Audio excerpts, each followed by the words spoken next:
Tonight's show is brought to you by our supporters on Patreon, Vendetti Optics, and you, our listeners. I set out and I realized I was looking for Muirs and Thoreaus and Pinchos and Emersons and anyone. And what I found was the Kardashians and Jeeps.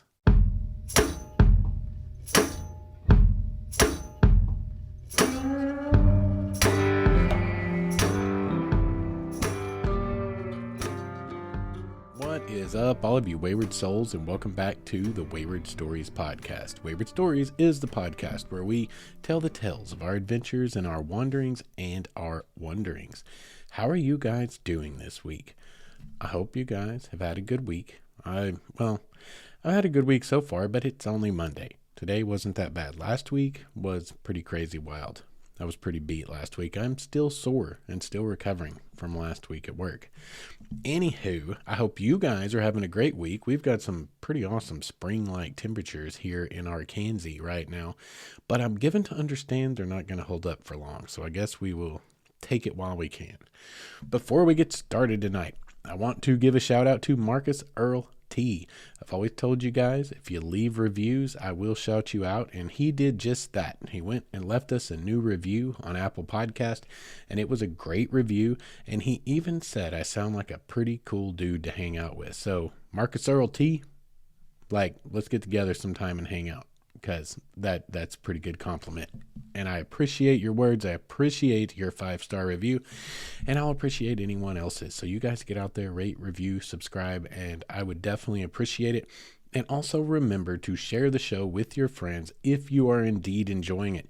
Hit that share button, and you can send it straight to their phone. You know, they can listen to it on whatever medium that they would like. We got YouTube, we got Spotify, we've got Apple Podcast. If it's out there playing podcast, we're there. And when you guys share these things, it helps us out immensely. So with all of that out of the way, let's get on with tonight's show. So as you guys can see, I'm sure from the title of this week's episode, Still Wayward, Different Wilderness. This might be a little bit different episode than we normally have.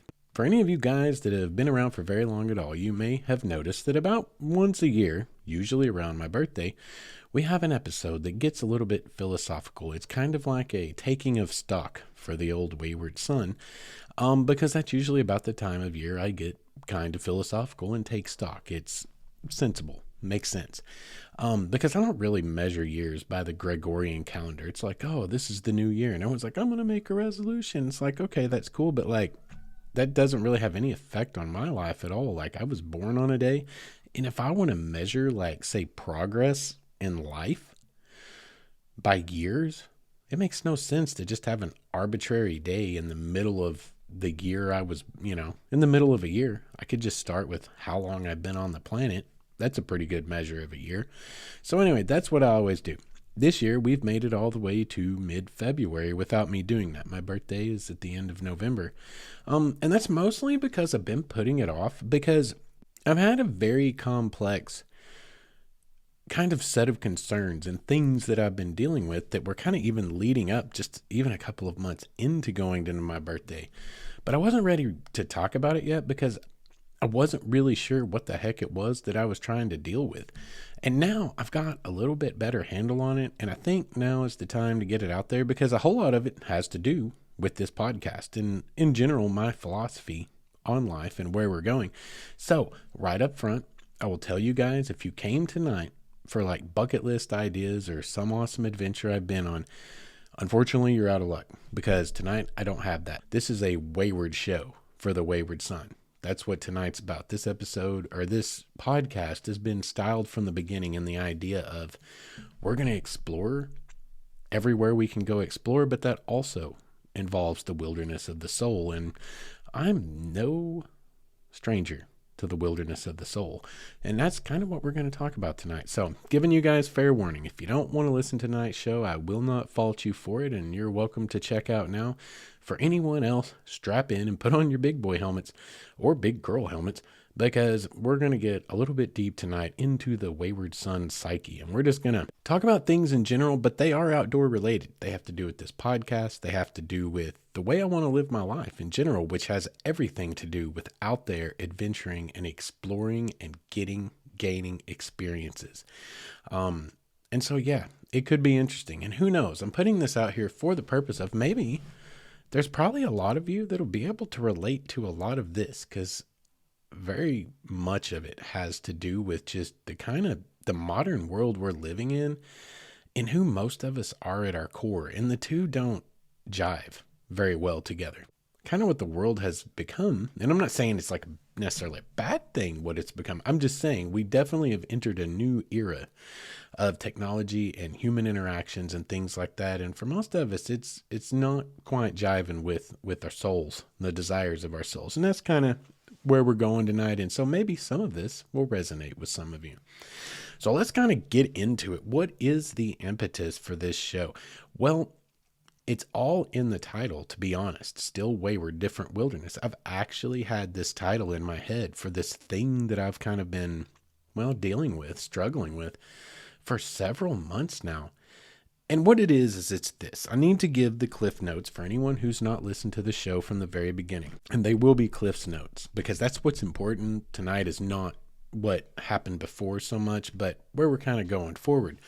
But it's important to have that context. And the Cliff Note the Cliff's Notes are 5-6 years ago, drudged through a hellscape of 3, kind of a triumvirate of traumatic experiences happening within a year of each other. It was a big dang deal. And, it changed my whole worldview. It was a rough deal. And part of the idea of making this podcast from the beginning was to, share as much of my story as I was comfortable sharing with my daughter in mind. There's things that she doesn't need to know until she's ready to know. And she definitely does not need to discover them by getting a hold of a podcast player at some point. She's getting old enough. It's going to happen. Right.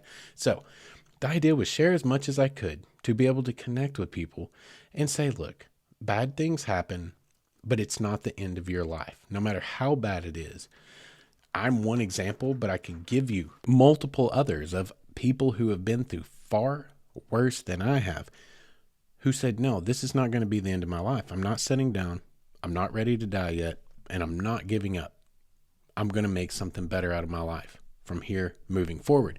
And that was kind of the goal, was just to add my voice to a chorus of people. Well, it's not quite a chorus yet, but add my voice to an ever-growing number of people who are like, look, I've suffered pretty extreme traumas, abuses, or perhaps, wars. People have been through all manners of things that have created enormous amounts of PTSD and all kinds of other obstacles to try to deal with. And they've decided, I'm going to define me, not this situation. And I'm going to use this to take this somewhere else and do something better. So that's kind of the Cliff's Notes. That was kind of the impetus. And I got the opportunity. I went out and worked in San Francisco for FedEx. There was a beautiful world right on the tail end of all the bad things.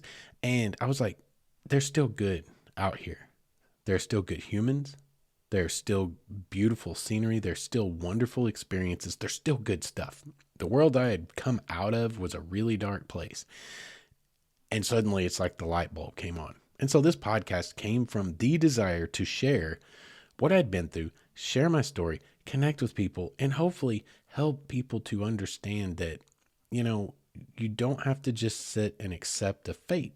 Decide your own fate. Make your own fate. And because I found mine in the wilderness, and because I believe the wilderness is innately important and has answers that we don't even know to questions we don't even know we have yet. I figured I would couch it in that because it needs to be broadly kind of interesting. And it was a part of my story because me healing, me dealing with the past traumas, me moving forward and finding purpose in life came in the form of chasing experiences, taking photographs, coming back and telling stories, starting a podcast, a YouTube channel. That was all a response to what had happened to me. Like I always say, do not react, respond. It's super important. If you react, you do things, you say things that you're going to regret later. If you respond, that implies you have to think about it. Okay. And if you have to think about it, well, you're going to be a little bit more measured in your response, right? You're going to make a little bit better decision. So my response was, I'm going to remake my life the way I want it to be.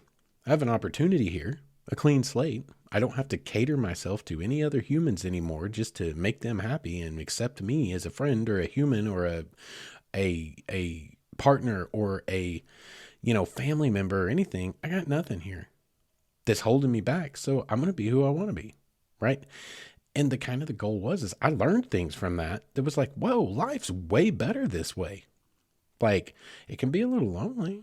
Like, it acts as a screener. People are going to check out on you if you just start being yourself. But like I've always kind of said, and I mean, I can say it because I went through it. If you start being yourself, which you have every human right to be, if people check out because you're no longer pandering to them just to make them say, I like you and I'll be your friend, what did you really need them to start with? It might hurt, but did you really need them? Because they were just using you anyway from the jump, right? They were literally just had you in their life for their comfort level when they needed you, when they wanted you around, when they, whatever it was, can be any number of things.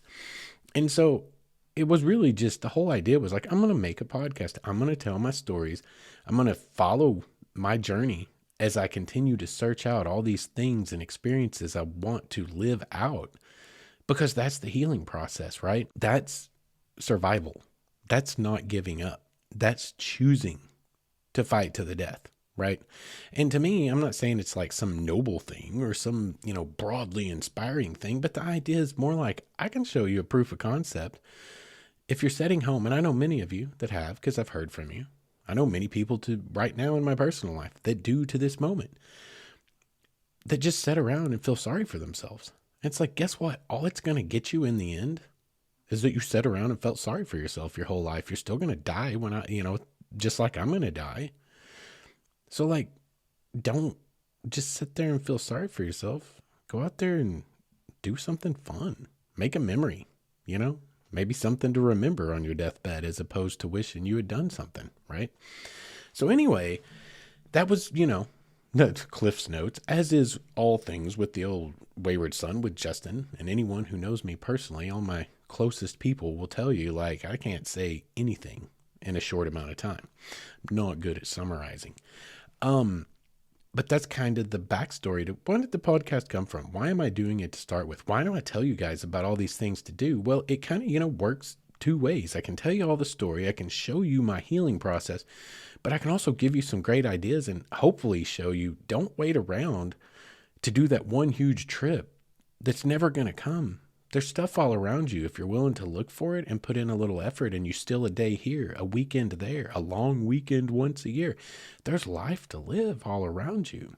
You just have to put in a little bit of effort and go get it, right? So it's kind of a proof of concept thing. It's not like, let me inspire you. I'm a life coach. I can't stand life coaches. I've had people say, you should be a life coach. Like, I have deep heart-to-hearts with people all the time because that's who I am as a human. And they're like, you should be a life coach. And I'm like, no, I don't know. Life coaches feel dirty to me. I don't know. And I'm sorry if I just offended any of you that love life coaches, but there's something about that. It's like, why the hell would I ask you to pay me to share something with you I should give you for free, which is like encouragement, like some ideas to how to maybe, deal with things, cope with things better? It feels really dirty to get paid to give someone who's thirsty water, don't you think? If I got water and you're dying of thirst, I mean, I guess that is a pretty damn American thing to do, isn't it? Hey, look, I can keep you alive, but it's going to cost you. I don't know, but it doesn't feel right to me. So I don't want to be no life coach. And a lot of them are charlatans anyway. It puts an icky taste in my mouth. I'm not about life coaches. But the point was, that's not what I'm here to do. I don't think I'm so awesome to come inspire you. The idea is like, hey, look, I did a thing. Here's a proof of concept. You see it can be done now. So, hey, if that idiot can do it, so can I. Like, that's kind of how I'm offering this, right? That's where it all comes from. So anyway, with that as context, What is this still wayward, different wilderness? Well, the idea, obviously, just the idea of the show was Wayward Son, or the Wayward Stories, because a friend of mine said, you're the wayward son. You're always searching for something. You're always looking. You're always trying to find the right path.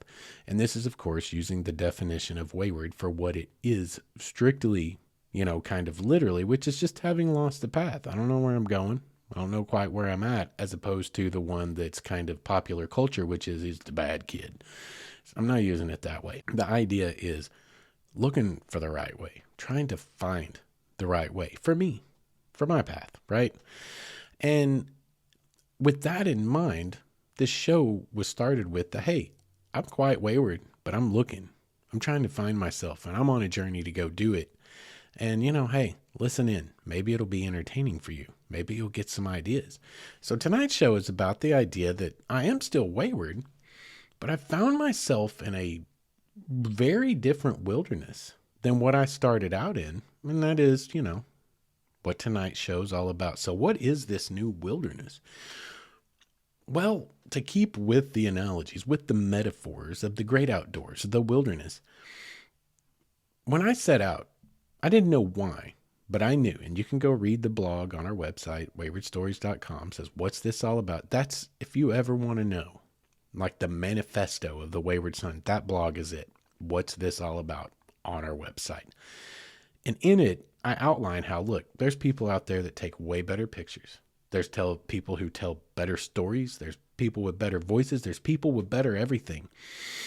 But deep in my heart, I know I am a storyteller. I am here to tell stories. I've been to hell and back. And I want to share it with you because I think that maybe you can get value out of it if you've been to hell and back too. That's essentially what it's getting at, right?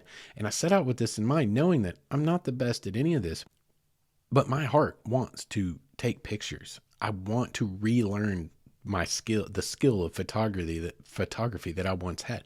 I want to tell stories. I want to become a better storyteller. I've always told stories, but I want to become a better one. I want to go experience life.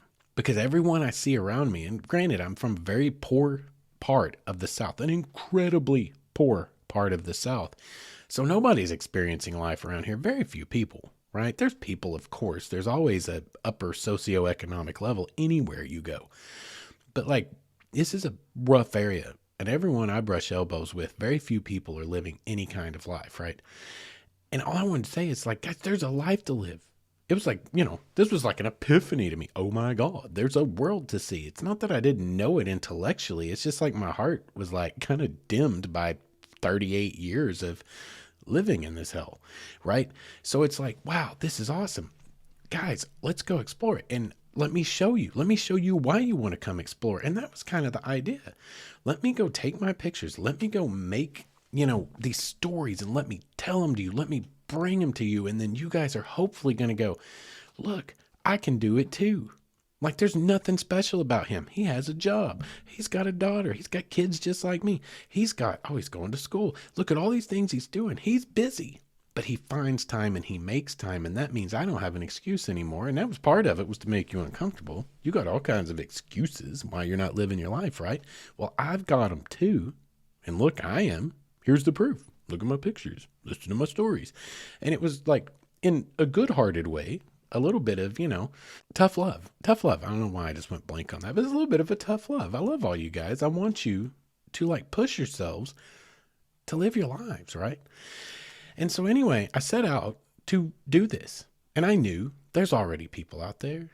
This is I'm probably never going to make a living, which I think that in our brains, we have this idea that purpose has to align with the way we make money, right? Purpose has to align with what we do every day for sustenance.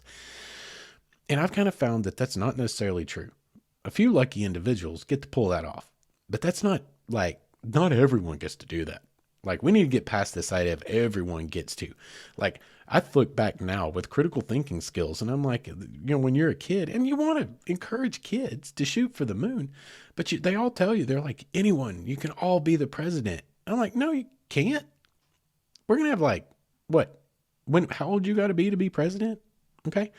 How many presidents are there going to be between the time you're old enough to be president and the day you die? 6, 8, maybe 4, 3, 4. I don't remember. Like, I'm not doing all that math right now. But the whole idea is, no, you can't. You literally cannot be president. Not everyone can do that. Not everyone gets to be an astronaut. Not everyone gets to be a scientist. Everyone could. Everyone has the ability within them. And I get that the idea is to shoot for that, but they don't prepare you for the eventuality that not hardly anyone's going to get the chance to do that. It's kind of a hard knock life. It can be pretty tough, especially here in the very socioeconomically depressed South. It's really tough to ever get a shot to get out and do anything. So I kind of had to divorce the idea of, which I think just comes inherent in all man for some reason, but I had to divorce the idea of like, oh, I can do this thing that I would love, from the idea that, yeah, I'll probably never get to do that for a living, right? I had to divorce those two thoughts because it's just practical, right? Hey, if anyone ever decides they want to pay me for these pictures, for this podcast, I'm on board. I'm not ruling it out, and I'm not selling myself short.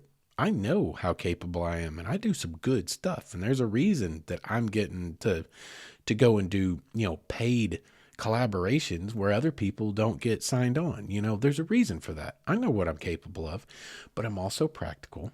And I also know that they're like, let's say, for example, musicians in the world that could blow some of the best, most famous musicians ever out of the water. I've known some in my life. The truth is, not everyone gets discovered. Not everyone gets a chance. There is talent out there, and some of you may have some of it. There is talent out there that far surpasses anything that we already know, that may never get the chance because it never gets discovered. That's a true fact. You talk to anyone that's ever been in the music industry, film and television production, and they will tell you of people they know who are talented beyond talent, who've never gotten the chance and most likely never will. It's happened for a long, long, long time. So the idea is, okay, this can't really work that way for me, but I still feel passionate about it. All right. I feel the passion. So let's go be passionate. Let's go do it. Well, what I've come up against is this. I did not know at the time really what I was setting out to find. I was just following my heart, so to speak. And I did kind of figure out over time that there's a certain amount of it I was looking for community, because I was lonely. Still am in a lot of ways. Like, I was looking for community. Some people who think somewhat more open-mindedly, people who don't need the traditions of whatever the heck the modern world says is what's right and proper. For a lot of us people that were abused, for a lot of us people that have been through things by, say, authority figures we're supposed to be able to trust, we don't care for your tradition so much because societal convention, tradition, failed the heck out of us. You know what I mean? It's just like you get a bad taste in your mouth for it, is a good way to say it. And you end up with some kind of countercultural type of feelings in a sense. It's like, you can't tell me what I can dress like. You can't tell me when I have to celebrate a certain thing. You can't tell me any of that. This is America. I can do what I want. And of course, peer pressure tries to tell you you must. And like, it's just the older you get, the more you push back because you feel that freedom. As you get older, you feel less like pressure to conform, right? And so I've come to kind of realize that I think this is what I set out to find, was some community, some people who don't like bow to all of those things, and where you can just be you, man, where you can just be yourself without people giving you a hard time. Like, believe you would, if you live where I live, you would. You should hear the things that I have said to me because I drive a Subaru now. Like, somehow in the world I live in, my manhood depends upon the size of the truck I drive. Okay? This is what we live with every day in some parts of the world, right? It's ridiculous. It's toxic masculinity to the umpteenth. It's ridiculous. And so I think I set out looking for open-minded people who are just like, you do you. Do what works for you. Do what you enjoy, And as I set off down that road, I thought, okay, well, where am I going to find this? Well, obviously, people love nature, okay? And a lot of people that love nature, they're deeper people. They're not so shallow. They're not so vain. They're not so empty and filled with materialistic views and stuff. So I set out down that path because that's what I loved anyway. That's what I wanted to go take pictures of. That's what I've always felt comfortable with. It all just made sense. it all clicked. This is it, man. This is your purpose. This is a part of your purpose. Even if it never makes you a penny and it's never a living, it's a part of your purpose, Justin. And so I've landed at a place 5 years. I set out wayward, right? I set out wayward, looking for the trail, looking for direction. And I found a little bit of it. And it was kind of like line of sight. It's like I generally know I need to go this direction, and I kept just adjusting as I went along. We got a podcast going. We got a YouTube channel going. Get a little bit of this, getting those photos out there, like trying to build community, joining all the Facebook groups, right? Joining all the social media groups. And I was trying to find people with similar values. Okay, this is what I think I set out to do. And it was all wrapped up again back into I've got a story to tell. And if I find the right people, this is going to be so cool. I'm going to find people that are like-minded, hopefully. I'm also probably going to be able to maybe help people, like help deal with some of their own traumas, like deal with some stuff, like you get connected with these people. And that's happened. To a limited degree, that's happened. But I found myself last year, I don't know, a couple of months before my birthday, and you guys have been listening for at least the last year, you'll remember that I've been doing a lot of collaborations with Sherpa.com, which is cool, but taking a lot of time, and it's extremely touristy, which is cool also, but it's also extremely in the same vein with a lot of what's going wrong. In my opinion, again, this is Justin's time to say what he wants to say. It's my podcast, and we're speaking about it. It's a lot of what's going wrong with like the outdoor space. It has absolutely been thoroughly hijacked by commercialism and by people who want to be influencers and by products and companies who have realized it's not that hard to get these suckers to promote us and be free advertising anytime we want for something as simple as a t-shirt, because they get to add this prestigious badge to their name that says influencer, and it's gross. I'm sorry. It's gross. And so I knowingly entered into doing this last year, but it's because I was getting paid for it. Many people, now that's where it's really gross, is where they're not even getting paid for it. They're literally doing it because it makes them a part of the cooler club. Okay, the cool club now is to be outdoorsy. The cooler club is to be like deemed worthy of being an influencer in the outdoor space, right? It's all vanity. It's all empty. Okay, I don't know how many of you guys know this. That's what vanity means. That's its literal definition, is emptiness. Okay, it's all vanity. It's vain. It's empty. It's commercial. It's gross. But I did this because I was getting paid to do it. And so that's a little bit easier to hide behind, right? And it's cool. I'll still do it this year. If the timing's right, if it's the right place that I want to go, I get to go for free. And you're going to pay me to go, and all I've got to do is write a little article. I will put on my little influencer face because I'm getting paid and going to places for free that I would love to go anyway. I'll do it again. But as I reached that point last year, I realized I was kind of in an apex. I was like 5 years ago, roughly. Justin, you set out on this path. And what you had hoped might happen eventually is your skills and your talents will show through. You put in hard work. You stay determined with this side hustle, and you keep grinding. You're going to go to work every day at your stupid job you hate. You're going to make money and try to pay bills like everyone else and struggle and not get them paid most of the time. But you're not going to sit around and vegetate and watch TV until you die. We're going all out. We're taking a shot at making something of ourselves before this life's over. And at that point, all I had was this. I hadn't started college yet, which that came along later, of course. But I set out with the goal of getting paid someday. Maybe, hopefully, for the products that I produce, for this podcast, for that, this, that, the other, whatever.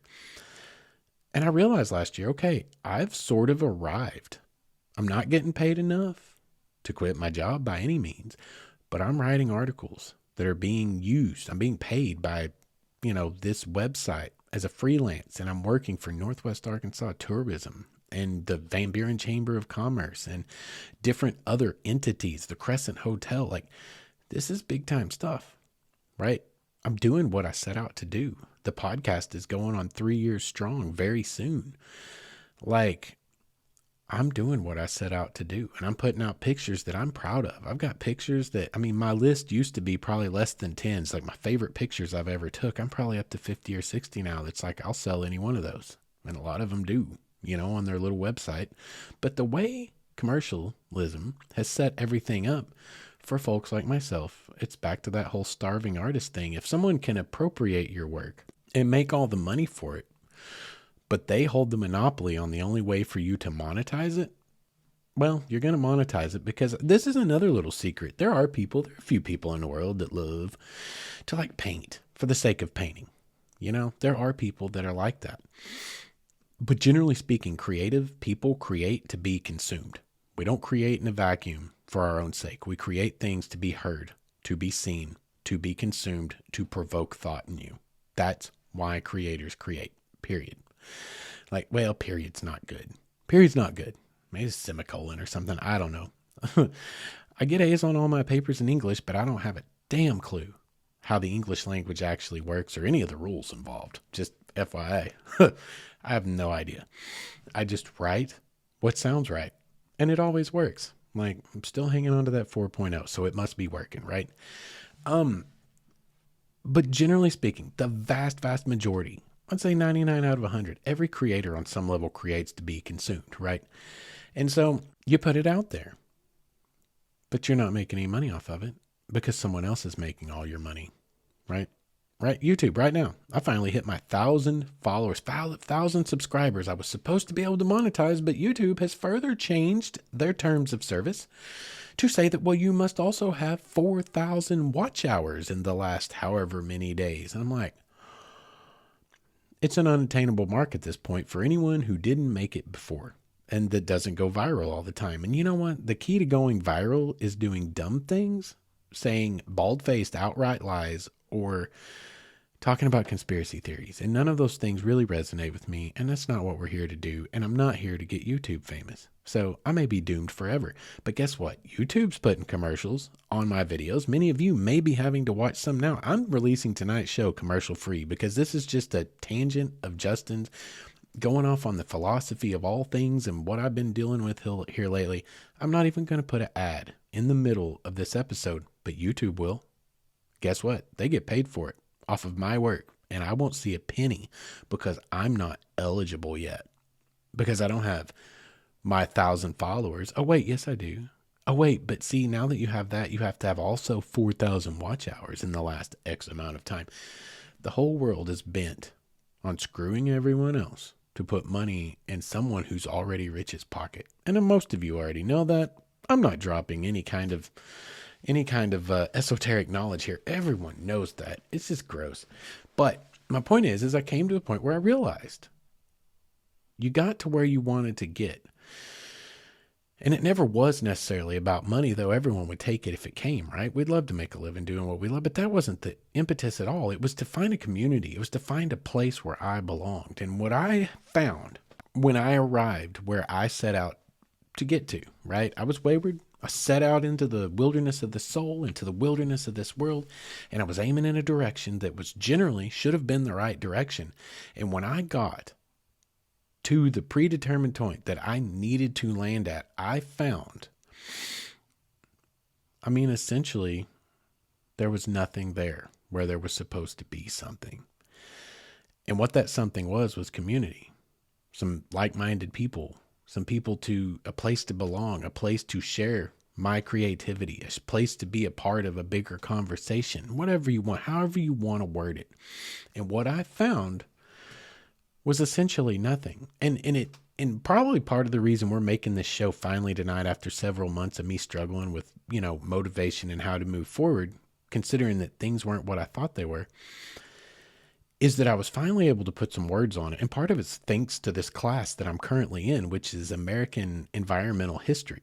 Okay. And we've been going into some really deep stuff about the commodification of nature. You know what? Europeans showed up and we began to commodify immediately, and we destroyed countless peoples and enormous amounts of resources along the way. And in response to that arose a reaction of a sort, right? A response, not a reaction. And the response that arose was, well, Ralph Waldo Emerson and Henry David Thoreau and John Muir and Gifford Pinchot. I mean, God, we could get William Hornaday, Teddy Roosevelt. There's a whole list of people who arose and said, we cannot sustain this. We are destroying things that we cannot get back. We must conserve. And some people said we must preserve. And there's a difference. Conservation is I want to be able to keep shooting animals into the future, so we need a game management plan. And preserve is we don't need to shoot any of the animals. They just need to live, and we should be a part of the ecosystem. Like a symbiotic, not a parasitic part. And we are, as humans, absolutely parasitic. I said that before I ever even took this class. We just are. But after taking this class and thinking about this, it put words on something I hadn't been able to cabbage onto a definition. It was able to give definition to something. And what I realized was when I set out on this path, I was looking for John Muir. I was hoping to find some Thoreaus and some Emersons. I was hoping, and I didn't know this, but it's what it was. I was hoping to find people who see depth in nature, who see value in nature, who see the greater in nature. And that's who Emerson was. That's who Thoreau was. They saw God in nature. They saw divinity in nature and divinity in man, in a place where we all kind of existed within it. They all had their little nuances and they had their differences. Emerson and Thoreau, like one was the mentor of the other, but they had very distinct differences. But in the end, conservationists, preservationists, doesn't matter. They were all after one end, which was to try to save what we were destroying. And it was all in a reaction or a response to the commodification of the North American wilderness, essentially. And this helped me to put words on something. I set out and I realized I was looking for Muirs and Thoreaus and Pinchots and Emersons and someone, anyone. And what I found was the Kardashians and Jeeps and Justin Biebers and Tacomas with overland rigs and rescue boards that'll never seed mud, ever. What I found was not deep people searching for deep things in nature and finding value and meaning and time out there. I found people who were a part of the new wave fad of you have to be outdoorsy to be in. You have to be outdoorsy to be attractive, to be a viable mate. You have to be outdoorsy. You have to be an influencer. You guys have heard me take pot shots at it forever. If you look beyond my cleavage, you can see Big Bluff behind me. Isn't this a beautiful view? Go look at freaking social media and tell me I'm wrong. I'll die on this hill. I'm not wrong. There's a lot of people, there's a handful, a tiny handful of people out there that have a deeper view. I follow some of them and they make me happy because they're out there taking pictures to take pictures. You don't even know what they look like. You'd have to dig really hard to figure out what they look like. There's people that I have on my Instagram, very tiny, scant few, that I honest to God have no face to put with some of their incredible pictures because they're not out there to commodify nature for their own gain. They're out there to make nature beautiful and show it. They're showing people the world through their eyes, which is all any artist on any medium is truly doing, is showing you the world through their eyes, through their perspective. It's such a scant few, guys. The outdoor space is overrun with vanity. It is a facade right now. Okay. If you do any kind of real deep diving, I talked to some people about this recently in a challenge, and we looked into this. I was like, you go see if you can find me this, and I'm going to look too. And we went and looked, and we found like all the top stuff that was in our own personal feeds. And it was people who, and so many of them are so full of crap. They're like, you have to push on beyond the hardest whatever. And I'm like, bro, you're at Eden Falls. You drive your car to the trailhead and it's ADA accessible to the first freaking waterfall. Like, push on past what? The crowds of people? Because everyone and their grandmother in a wheelchair is there? Like, it's a show. And that broke my soul. That's why I find that I'm still wayward, but I find I'm in a different wilderness now.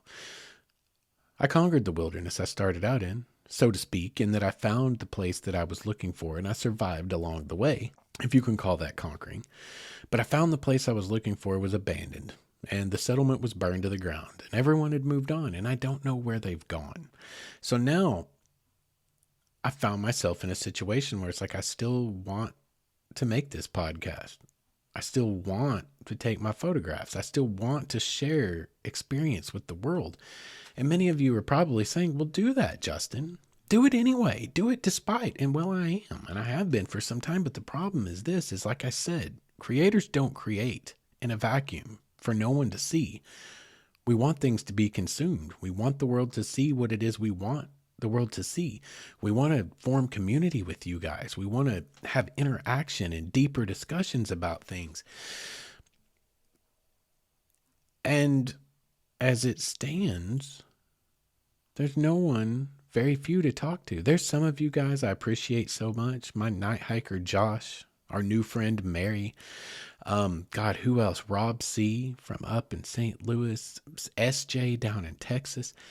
And any of you that do get back with me all the time, like, please don't feel left out. I can't name all of you, but it's a small handful, 10, 12, 14 people like that actually like actively talk to me quite a bit. Crystal D, like, I appreciate every single one of you, but like, the point is like, I've hit a wall where it's like, there's no more. It feels like there's no one else. There's no one else out there. And so I kind of found myself wayward all over again. It's like, I still want to do this. I still want to create, but nobody wants to hear the message I've got. And the message I've got says there's deeper, more important things in nature. There's answers to be found out there. There's maybe a spirituality for many people. There's something deeper for everyone if you're out there to look and you're in the market to be looking. But I can't find anyone that's freaking interested outside of a few hundred people. You know, I mean, I've got a podcast that's playing worldwide, guys, but I can't find anyone that's interested outside of a few hundred people. People are way more interested in the freaking demographic statistics. The market research backs this. People are way more interested in hearing about crap they will never do and couldn't if they wanted to. That's the trend now. Quit your job and move to Belize. You only live once. Life is short. And I'm like, who's paying your bills?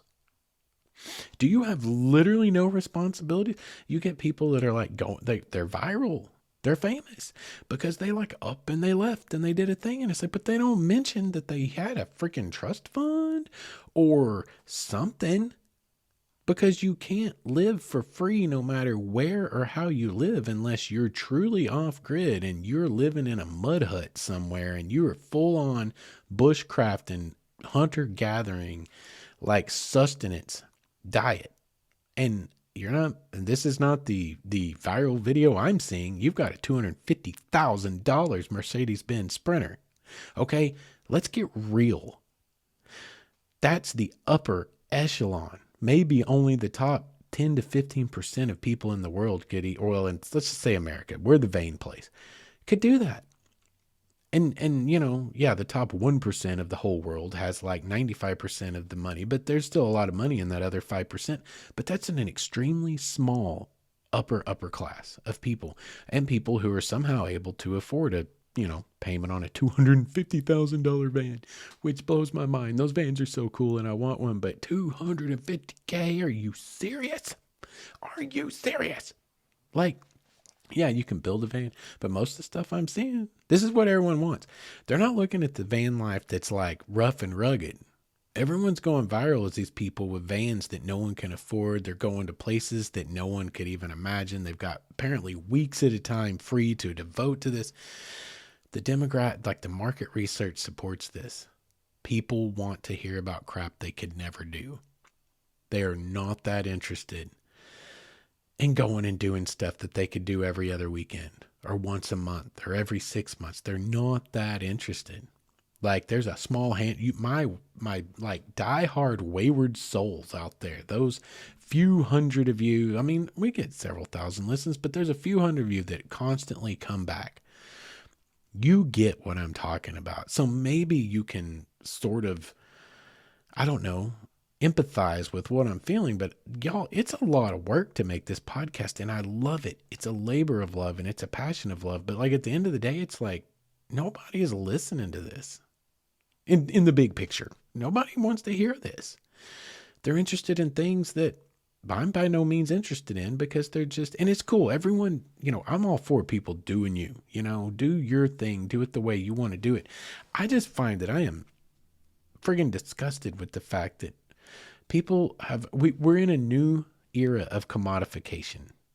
And it's maybe less destructive to the environment, but we are now currently still commodifying our environment. It's new and it's digital, and it is destructive. Don't get me wrong. There's a lot of trash out there that there wasn't. There's a lot of bad things happening because people are literally just coming for 30 seconds to get the picture or the drone shot or the whatever they need to perpetuate their image. And then they leave all their crap behind.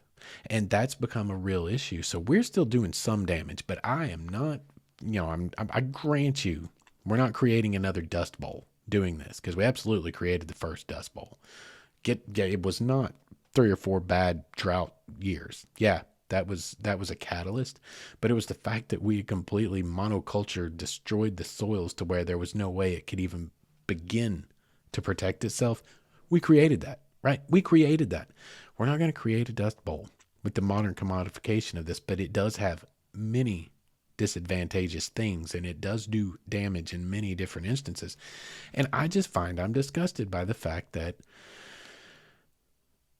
one of the deepest things I can think of, one of the most special things that I personally can think of, which is pristine wilderness and the quiet and the animals and the environment and everything being as it's always been. And as much as that we can restore that or protect what there is of it, there's a depth and a beauty to the human experience that you see, and you find place in that to some degree. You kind of almost get a sense of where our role is in it. And of course, we're not out playing well with others in our role. But the point is, there's something so deep there. And just to see people completely perverting it for vain purposes, like being very cool, it's extremely disheartening. And that's why I'm still wayward, but I'm in a different wilderness, because the wilderness changed. And I do believe, to be honest, I actually believe that 5 years ago when I set out, the wilderness looked a lot like I expected it to, but a lot changed with COVID, y'all.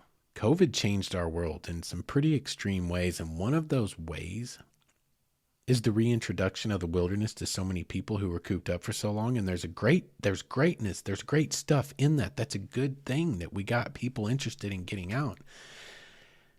It's just crazy how shallow it's become. And so much of it, these people aren't even outdoorsy at all. It's an image that they're perpetuating. And I've seen it with my own eyes out there on the trails. I'm in search and rescue. Maybe I've mentioned that before. You guys, some of y'all probably get sick of hearing it. I'm telling you from firsthand experience, many of these people with rigs that those of us who know how to use one would give a kidney for have no clue what they're doing on the trail.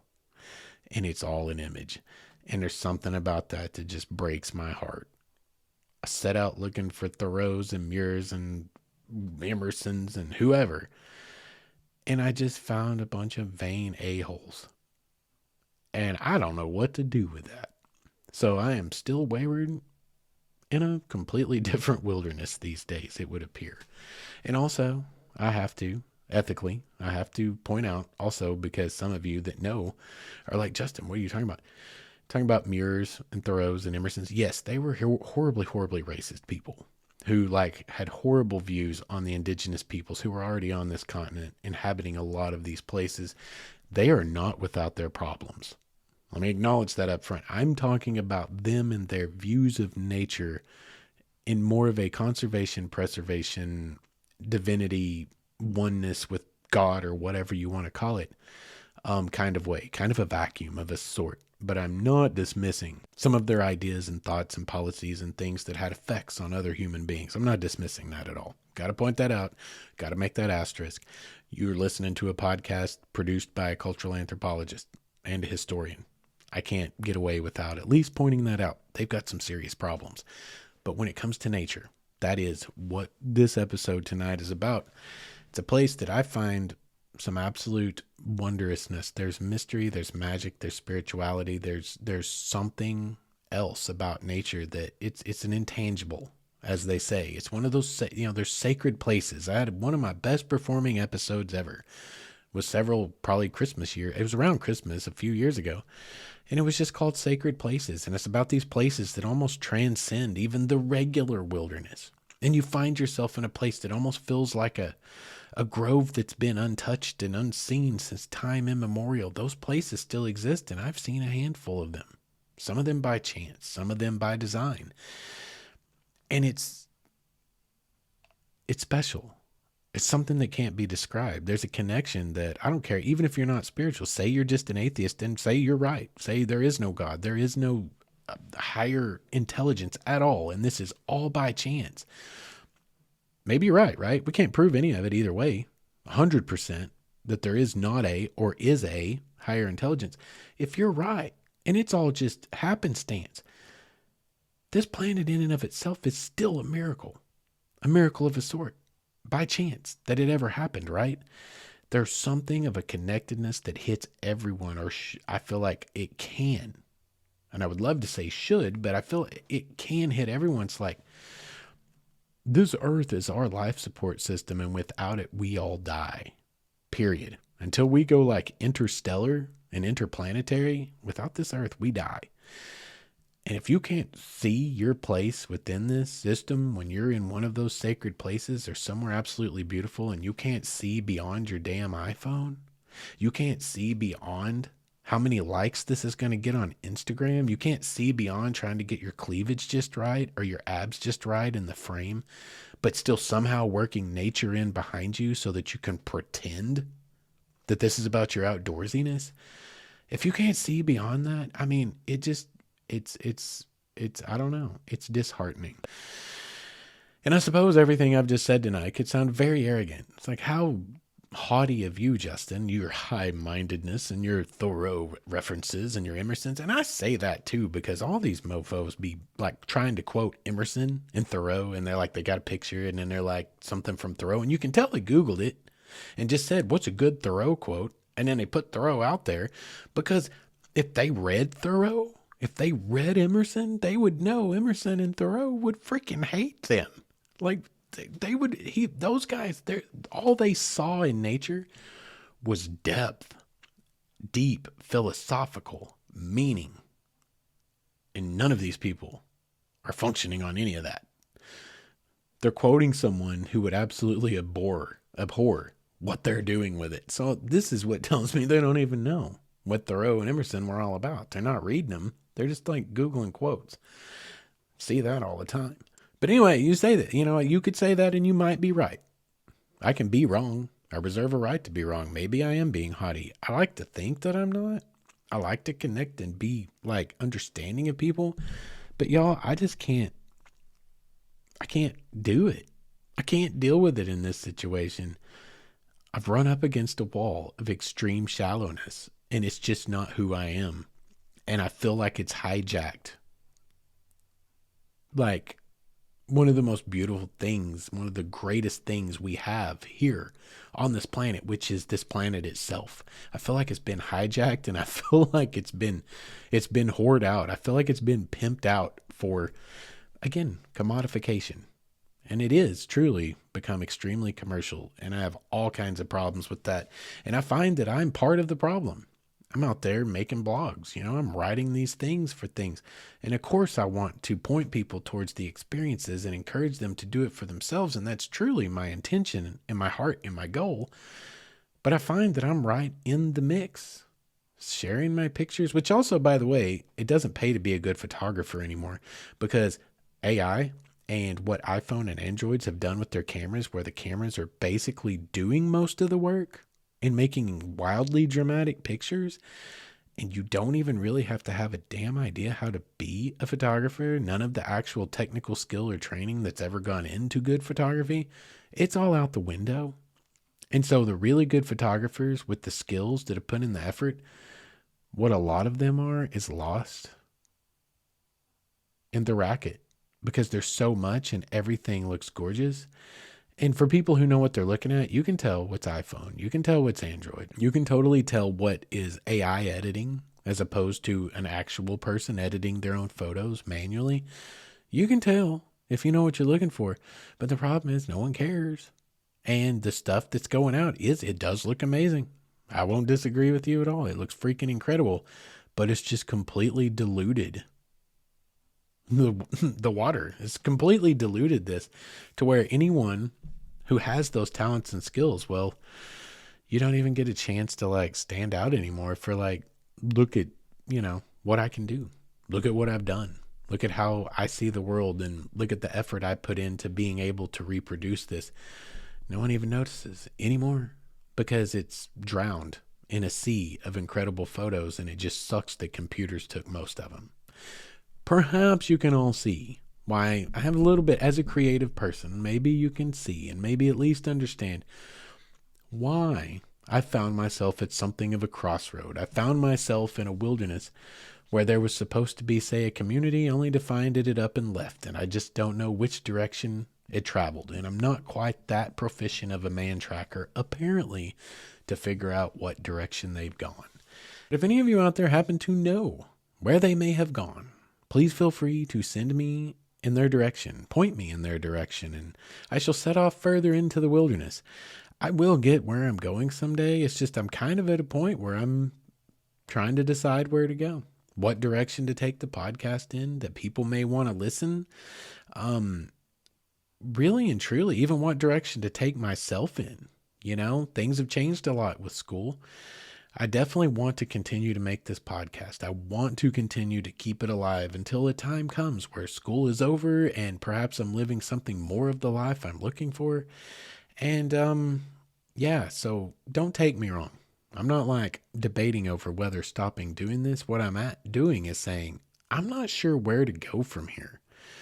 I'm not getting to take the adventures like I used to because of school and all these other responsibilities. So it's a little bit harder. I can't just keep coming up with stuff as easily. Like, I've been on a new trip. Let's talk about it. But you know what? With that said, we pushed on past an hour. So we're going to wrap it up here. But if any of you have any ideas where to find some more of our people, get in touch at mywaywardstory@gmail.com.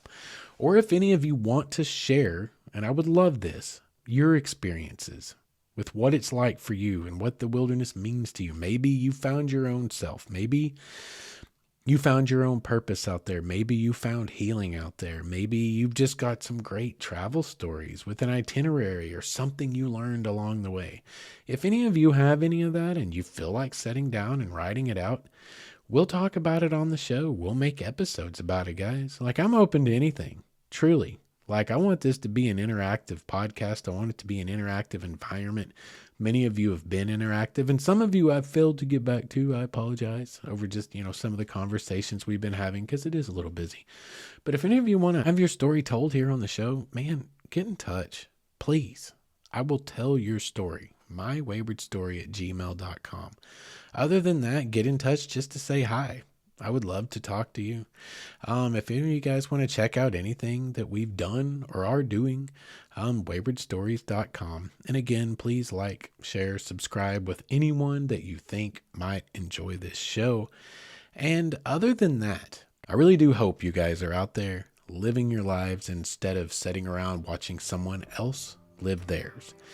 But until we meet again, you guys, I hope you have a good couple of weeks. I hope you get out and find some new adventures to get into. And you guys, be good to each other.